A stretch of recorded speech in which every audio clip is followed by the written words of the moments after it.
Hey everyone, I'm super excited to be here today at OSINT Con to talk about one of my favorite projects, the Time Machine version 3.0, digging through the past to hack the future. So this tool started as a small script and today it's evolved into something that's helped me in multiple real-world engagement from bug bounties to red team assessments as well as related to OSINT. We'll go over the story behind it, what problem it solves, a few cool demos, and some real world wins where this tool made a real impact.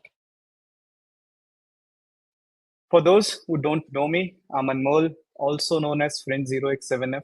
I work as senior security consultant at NetSpy, where I focus on proactive security, mainly web apps, AI/ML pen tests, network pen tests, ASM, and building automation as well. I'm also the co-founder of CI Conference and OAS Chandigarh chapter and an open source toolsmith by heart. If you want to explore more of my work, everything is on my GitHub. That is github.com/Anmol K Sachan. I didn't build this version 3 alone, so a big shout out to my co-author and my friend Arjun, aka Terakal. He's lead pen tester at OnDefend and an incredible InfoSec trainer. And also massive thanks to all the contributors like Nate, Shivam, Cyberne, and Pushkraj, because this project wouldn't be what it is without support of your guys. All right. So let's start with why the time machine even exists, right? So Recon today is fragmented. In fact, when I built this tool during that time, Recon was fragmented, and it's been like almost 3 years. And you have got like 20 different tools, one for subdomains, one for URL, another for backup, and one for parameter, one for JWTs, and so on. So you end up kind of juggling between them, dealing with broken APIs, unstructured data, and wasting hours, right? So when I was doing large scale bug bounties or OSINT investigations, I realized Recon wasn't just, time consuming, it was inefficient. So the question became, can I build something that ties everything together with specific logic and structure? And that's how the time machine was born. So here is a glimpse of how this tool looks. And I'll tell you a bit more about this tool. And again, why I built this, right? So I wanted Recon to be fast, organized, and customizable.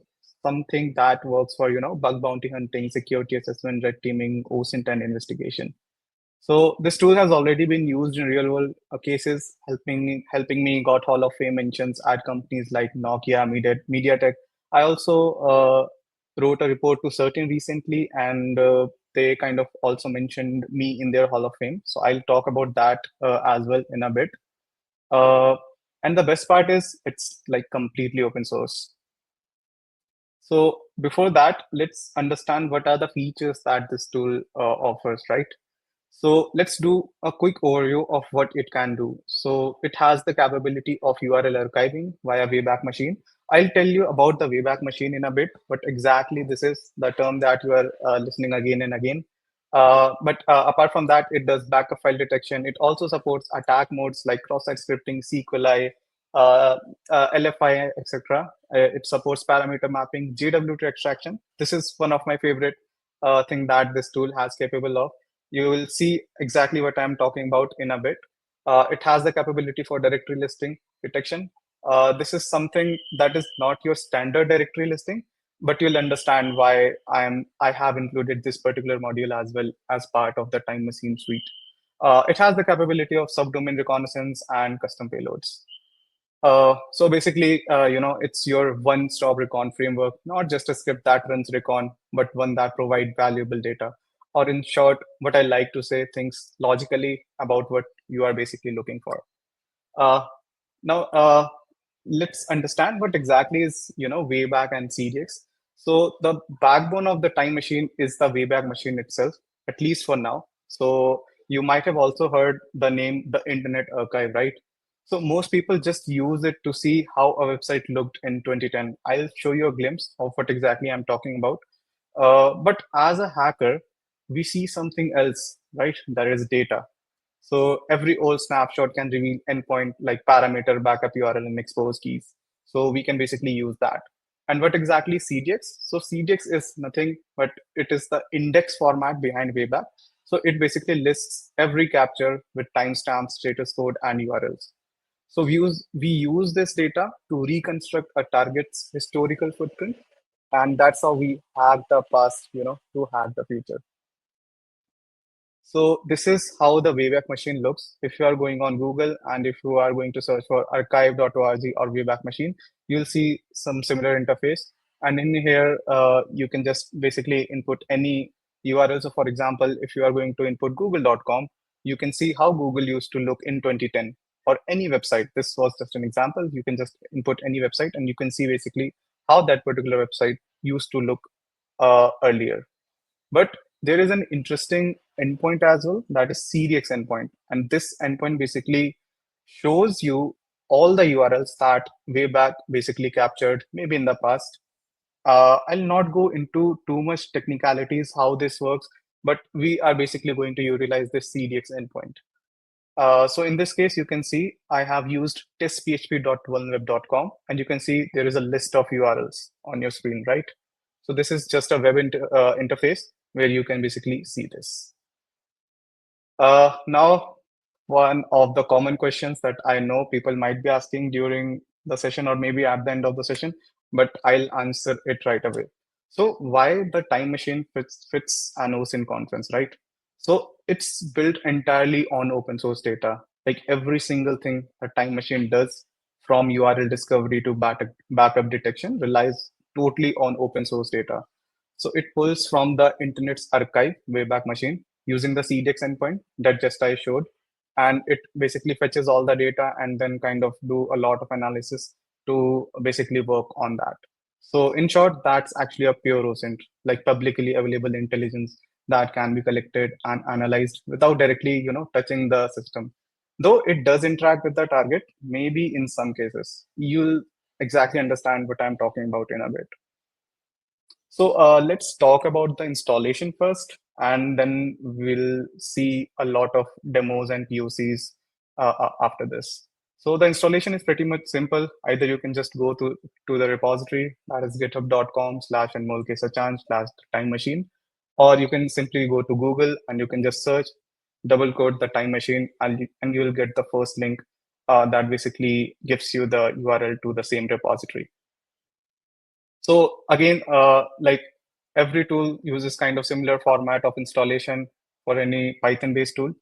So you have to simply just git clone it, change the directory, and simply install all the requirements by using this simple command, that is pip3 install-r requirements.txt.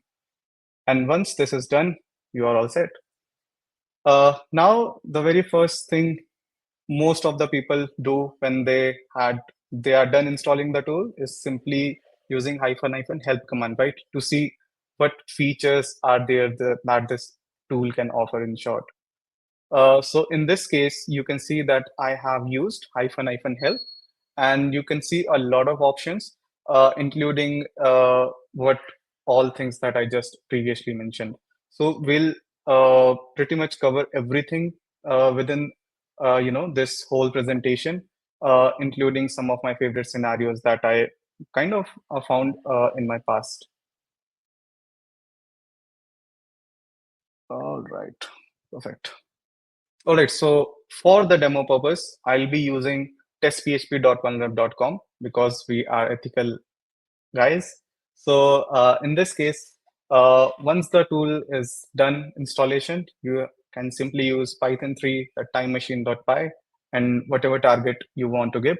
So in this case, it is testphp.vulnerable.com with a hyphen fetch command. So what fetch command is going to do, it is going to the CDX endpoint, going to query your specific domain. So in this case, it is test.php, and it is going to fetch all the URLs for you. So in this case, you can see that there were more than like 11,000 URLs. Now this is just an example, but in real world, I have seen like there are lakhs of URLs for just single host.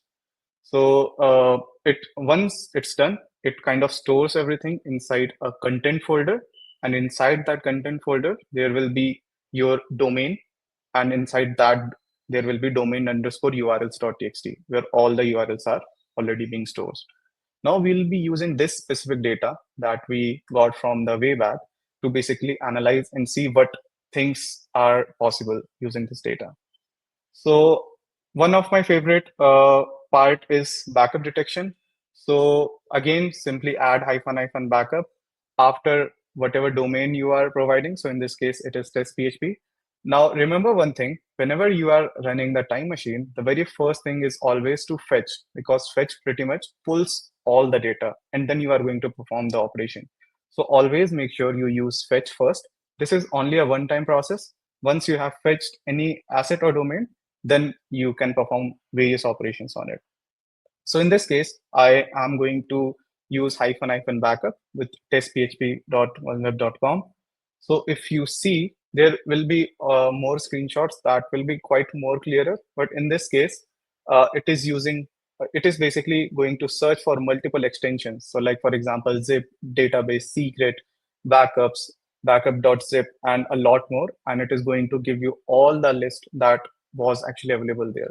So previously, what might people be doing? They will be just going to CDX endpoint and they are just simply going to search manually for each keywords, right? But in this case, you just ran a command and you had all the list of whatever content it found from the archive.org, right? So you can see that there is XML, JSON, PDF, and everything is stored inside the content folder. Again, the domain. So again, in this case, we are using test PHP. So it is inside the test PHP. And then in there, you can see that underscore PDF underscore backups, right? So these are all the URLs that are separately now stored for your analysis. So this is just a demonstration, right? So in this case, you can see that uh, inside this SQL backups, it found an interesting endpoint that was create.sql file. And we just simply used curl command to see like whether that even SQL exists on the actual website or at the moment or not. So in this case, you can see that the SQL file was actually available. Now, the question might be, why does this matter, right? So a lot of times, there is a possibility that whoever owns the website might have just left this particular file for public access, but it might not be actually accessible by maybe using directly interacting with website or maybe even Googling stuff. So by using this tool, you can directly interact with, you can basically fetch all the critical files and then you can just analyze and see what is exactly out there. So this there will be a extensions.txt file that has pretty much all the extensions that this tool is utilizing. So you can edit all the extensions based on what requirement you guys have. So for example, you just want to search for DB and backup file, just remove everything, just keep those files and it will just work perfectly fine on just those assets. So there is one more interesting thing that this backup does is if you are going to use hyphen hyphen backup, so it is going to fetch the actual file, but it is also going to archive.org and it is going to see whether that file is also available on the archive website. So in this case, you'll see that there was underscore SQL underscore backups.txt file that was straightforward the link to the actual website. But apart from that, the tool also fetched underscore archive.txt. And you can see there is a URL for web.archive.org, and the file can also be accessed from basically archive.org. Now, it is possible that, like in this case, we directly interacted with test PHP and we were actually able to download the file, right? But there is a possibility that the actual website didn't had that website. Maybe it used to be there, but right now it isn't there. And that's why this tool is kind of pretty much useful, because you can just go to web.archive.org's link, you can directly download it from there. So if you go to this URL, you can see that we were able to download the same file, but not from the actual website, but from archive.org. Now, let's talk about real world use cases. So again, the same example that I talked about, but in this case, it is a different domain. The actual URL wasn't working. You can see there is page not found. We are sorry and some sort of error.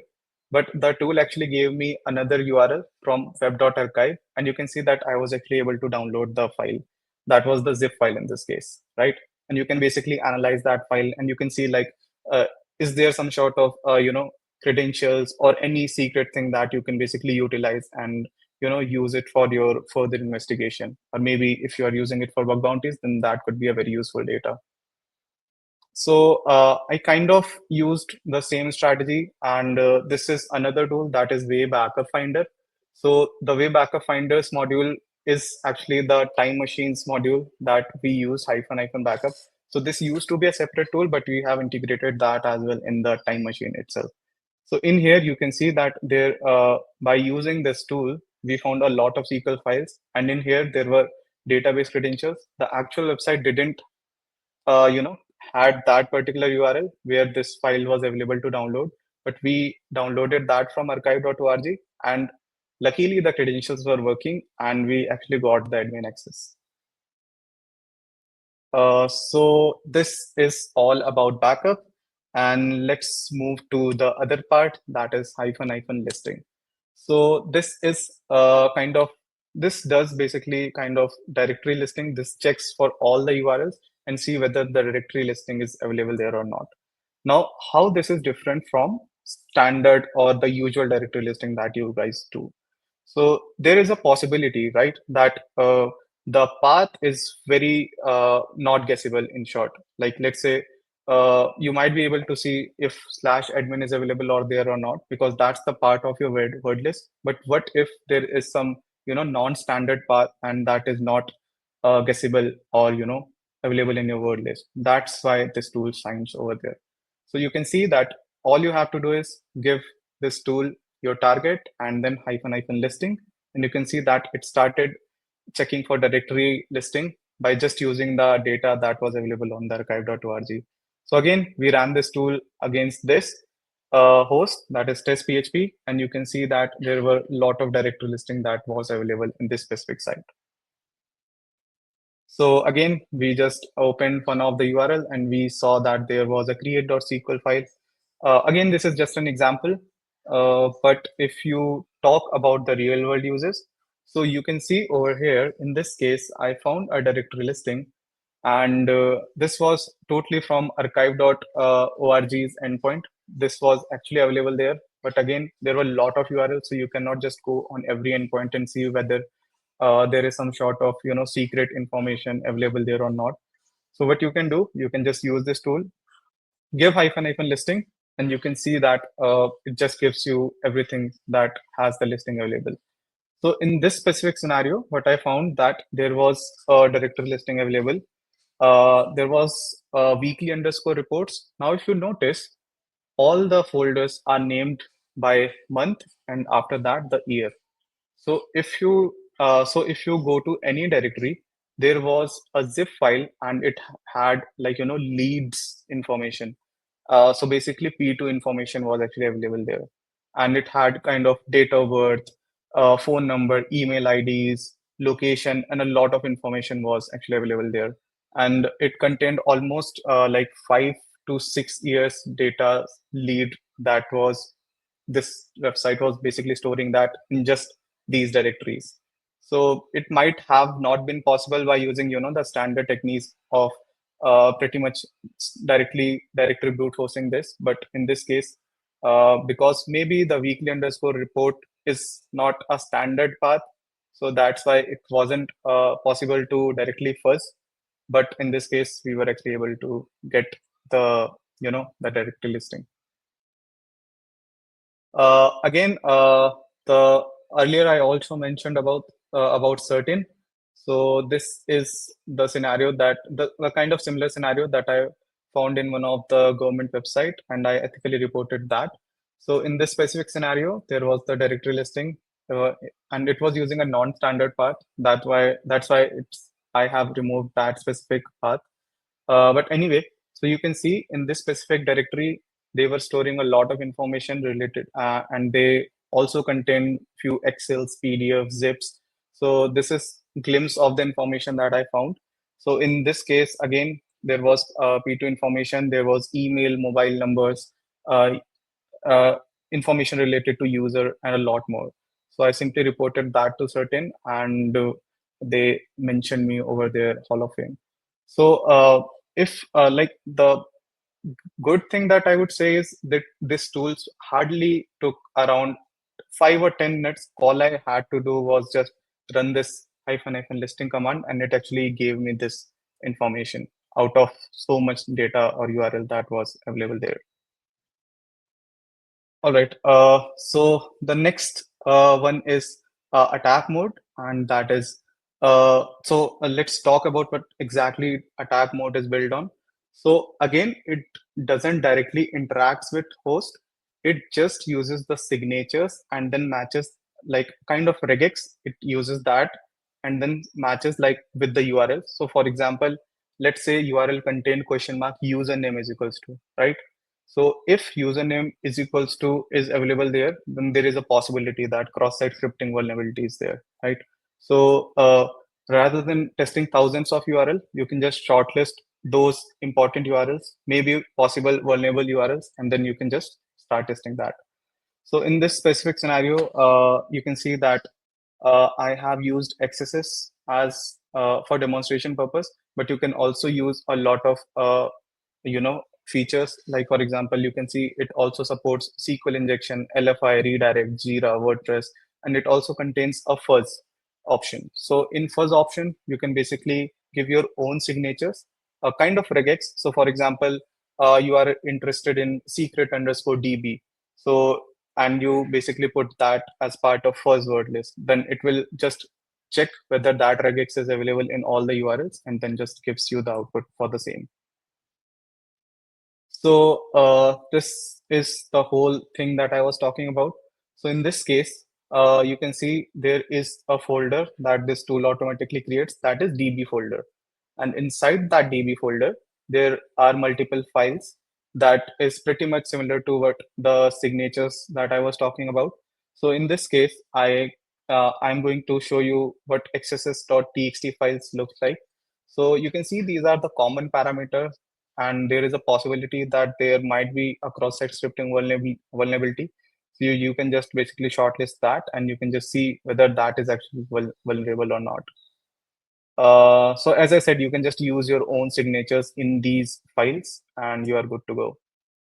So this is one of the scenario where there was a parameter username, and basically username was getting reflected in the response, and I was actually able to get a cross-site scripting vulnerability from here.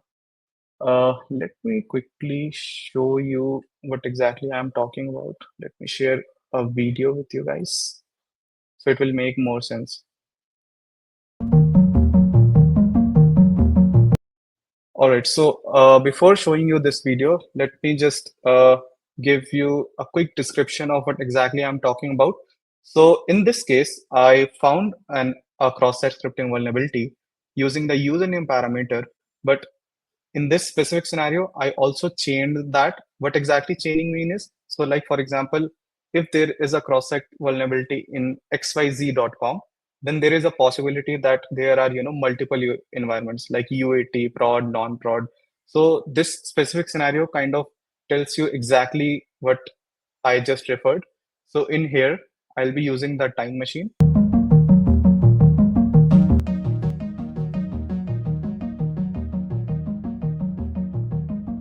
So I'm going to use the time machine tool against the asset that I'm talking about. So in this case, it is online.networks.redacted.com. So as I said, the very first thing is you are going to use --fetch. So it is basically going to fetch all the URLs that are available on Wayback URLs.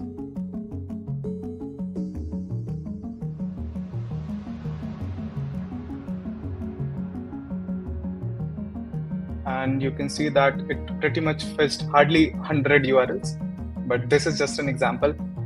Anyway, so now we are going to run this tool with --XSS. So we are going to use --attack with XSS in this case specifically against the same domain.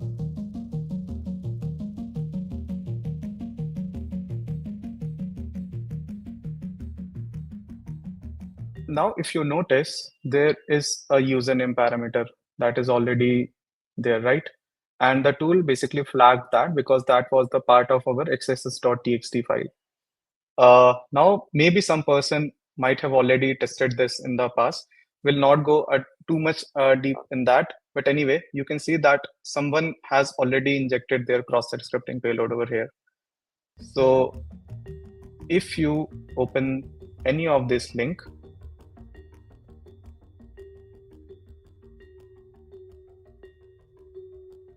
you can see that a cross-site scripting vulnerability is there, right? Now, how you can utilize this information? So what I did after this is I kind of used the URL format and simply created a Google Doc with website.com. And after that, the part that kind of looked very similar or common, and I just searched for that in Google. So I found few URLs. Now this is kind of a redacted video. I cannot show you exactly, but hosts were vulnerable. But you can see we found cross-site scripting vulnerability on online.somewebsite.com. This is exactly the subdomain of the same website that I was targeting initially. So this is the first vulnerability, online.something. I guess I found three hosts. So in this case, you can see bfed.something.com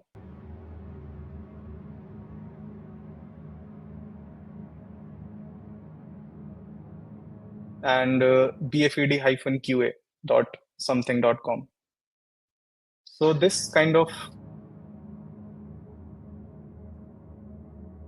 bfed-qa.something.com. Okay, perfect. Let me go back to the presentation. So in short, this kind of shows you that developers or companies are kind of using similar environments. And if the vulnerability exists in one place, then there is high possibility that the same vulnerability might be in other endpoints as well. All right, let's go back to our presentation. Perfect. So this was how you can utilize the attack module for the time machine. The next one is JWTs. So you might be wondering what is JWT doing here. So anyway, we'll talk about that as well. But all you have to do is again just add hyphen JWT. You can also add multiple parameters. So for example, in one go you added JWT listing and it is going to work with both.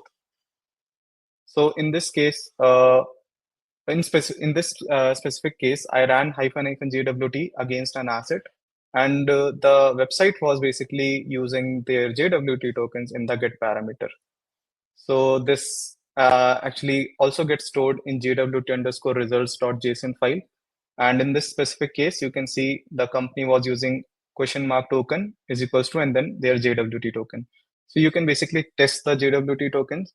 So in this case, I just decoded that. And in one of the scenarios, I was actually able to guess the JWT secret because that was kind of weak secret that they were using. And I was able to get not admin access, but I gained the user access in that case. So in this case, you can see that JWT also leaks username, and you can pretty much use the same usernames because since these are valid, you can just use as part of your testing or whatever engagement that you are performing. So this is another example of JWT. So in this case, after decoding, we found that there was health ID number. So for those who are in India, they can relate with Aadhaar, right? So in US, they use something called as health ID number. So health ID number is something that is critical information for them. And you can also see there is mobile number. So this, I pretty much found like thousands of URL that were having JWT tokens and we decoded that and we found these information. Now in this case, it was we were not able to exploit this issue, but it was leaking these information and they were basically using that in Git. So this was kind of a low severity vulnerability. But again, it's totally up to you. You can basically test these JWT tokens and you can just report if there are some sort of misconfigurations or vulnerabilities. All right, so the tool also supports something like parameters. So again, as the name implements,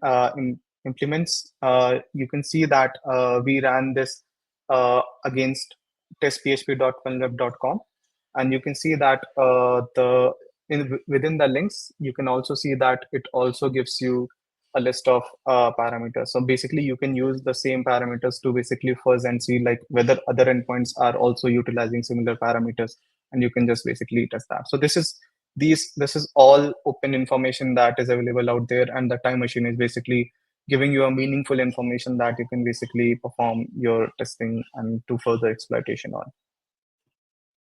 Now, this is a legacy feature that Time Machine offers. So this was in earlier version, that is version 2. So there was something called as hyphen menu.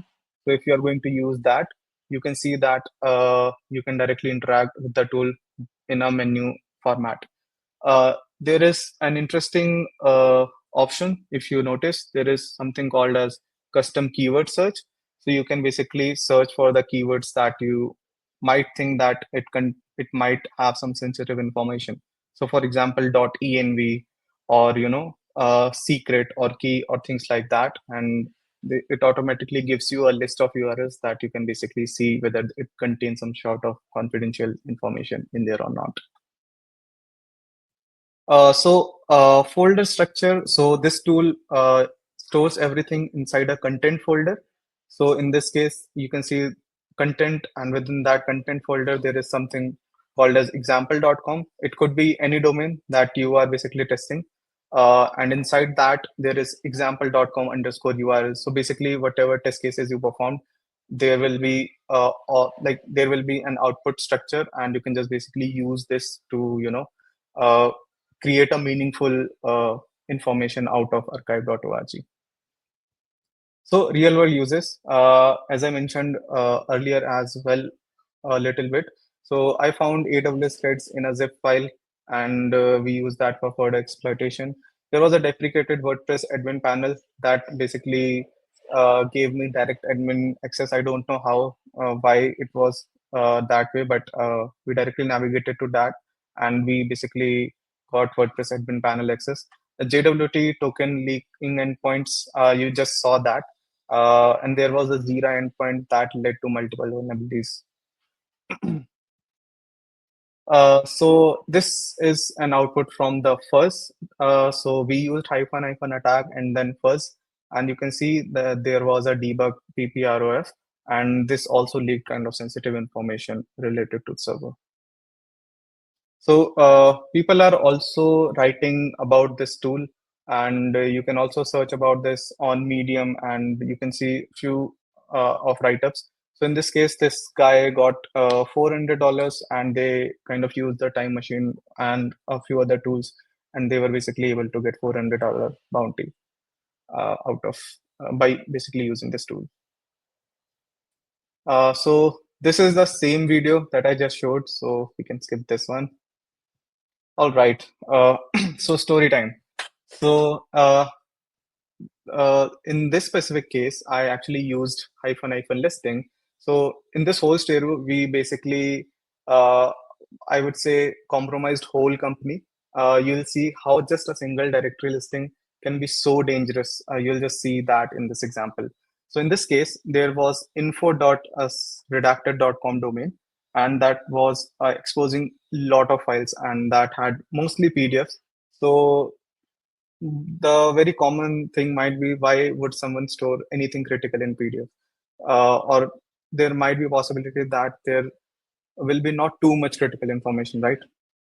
But in this specific case, we found a PDF that had roster information of their staff, and that was properly dated with timings and all, and it was leaking user information.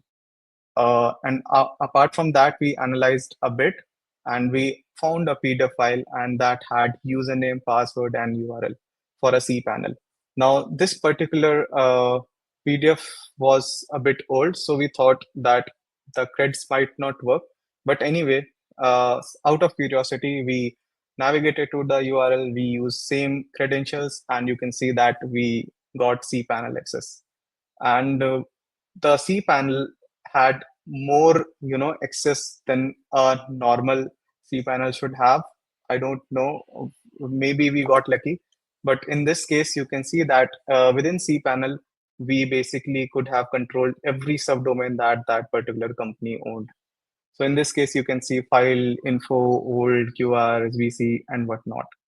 So we could have basically controlled everything by using this cPanel. Again, we analyzed PDF a bit more, and we found pretty much more information. So in this case, we also found a PDF that said how to send an SMS message. So again, we navigated to the URL, inputted username and password, and you can see we again got the access to that dashboard. So in this case, you can see that we could have basically VoIP called anyone. We could have sent SMS to anyone, and this particular dashboard also had list of all the clients and users of their platform. So we could have basically interacted with anyone by being these guys. Again, you can just go to github.com/Anmol K Sachan/the time machine, and you can see a few of the blogs and people who wrote about this tool, maybe in some blog or YouTube video format. So you can just go there and you can see how people are actually using this tool for their own good. And all right, so let's talk about what's next. So we are already working on version 4, and we have a lot of plans, and that is also including some sort of active reconnaissance, because we know there is a lot of information and we can interact. There is a lot of information, so we can basically perform some sort of active recon, and there is a lot of information that archive.org basically stores in there. So we can actually use that information, to basically create some sort of impactful vulnerability. Uh, all right, I think, and perfect. And that's a wrap. And if you found this interesting, you can just check out the time machine on GitHub. That is github.com/anmolksachan/the time machine.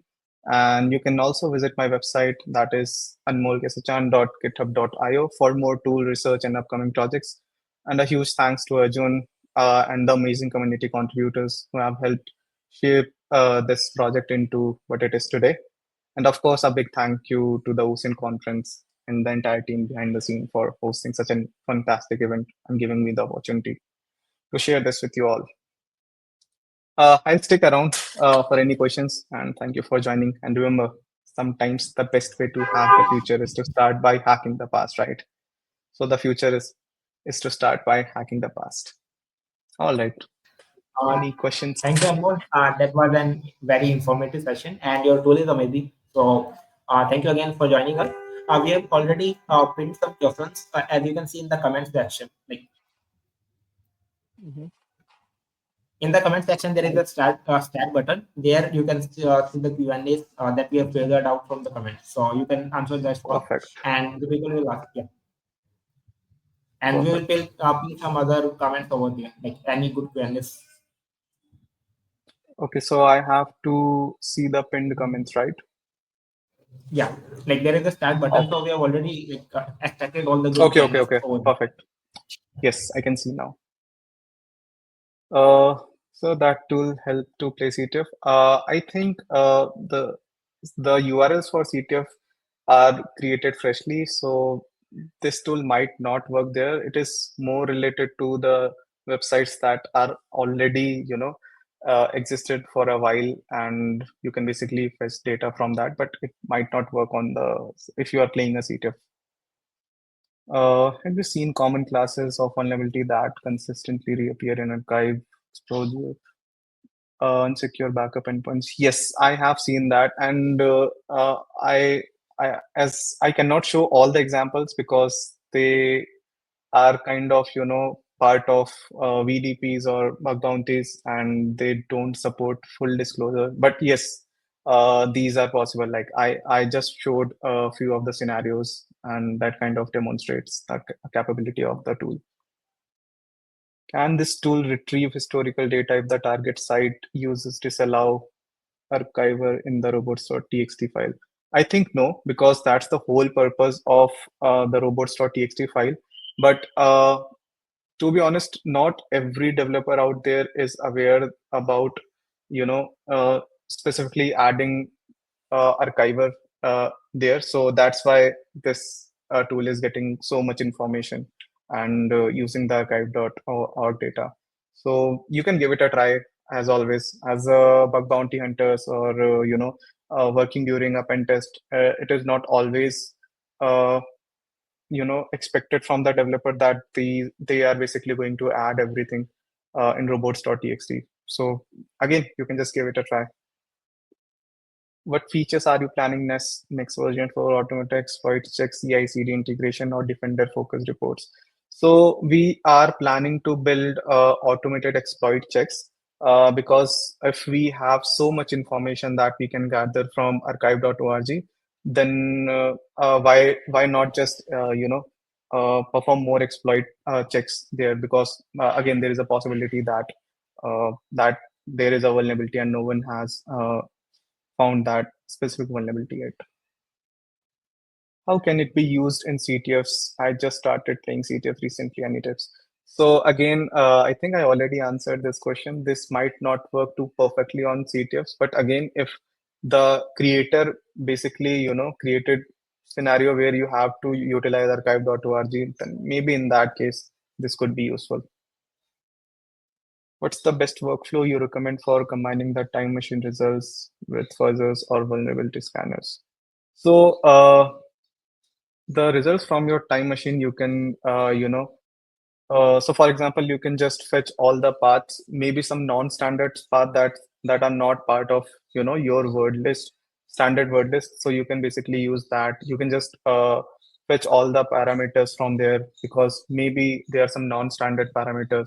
And again, you can use the backup functionality from the time machine because you just saw that the actual website doesn't contain that backup information anymore, but the time machine was able to fetch the endpoint from archive.org, and you can just basically download and you can just analyze like whether there is some sensitive information that can be leveraged. Because if you are going to directly report that you found backup in web.archive and that wasn't too much sensitive, then they are not going to provide some sort of bounty to you. But if you somehow leverage that information and create more severe vulnerability, then again they might consider that as a vulnerability. So again, it's up to you, like how you are presenting that. Uh, please share some resources for bug bounty and how did you start it? It will be a long answer to be honest, but in short, there are a lot of creators out there. Initially, as I think I started reading a lot of write-ups and just started a kind of started doing bug bounty. I stopped doing bug bounties for a while because of the work that I'm doing right now, and don't have much time. But during my earlier days, I started with CTFs, if I remember correctly.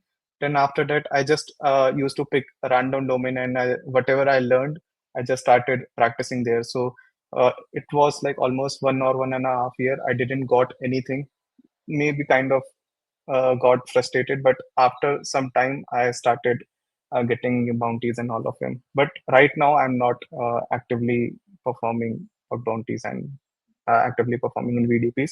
But for testing this specific tool, I randomly pick some endpoint and I just start testing to see whether my tool is working properly or not. And luckily, it gives me quite decent amount of output, so I just report those. All attack how run. So I think what you are referring, can you run all attacks at one? This is the feature that we are planning to launch in next version. We are also planning to integrate use UI so that you can basically, have more meaningful data and you can just basically shortlist everything from there. So we are planning that in next version as well. Critical vulnerability. So one of the critical vulnerabilities I just showed where we found credentials on PDF and we were basically able to leverage that to basically gain access to everything that that company owned. So that was one of the critical vulnerability that we found using this. And again, I also found SQL injection using this uh, by using hyphen hyphen attack SQL parameter. They were using some parameter that was also part of my word list, and I found SQL in unauthenticated SQL injection, and I was also able to dump full data from there. What other key player tools do you use for bug bounty? Honestly, I am not too much active in bug bounties, but there are a lot of tools that I use, especially from Project Discovery. Those guys have built some amazing tools, so I mostly use those as well, apart from my own tools. I think I have answered all the questions. So yeah, that's it. And thank you everyone for joining, and have a great one.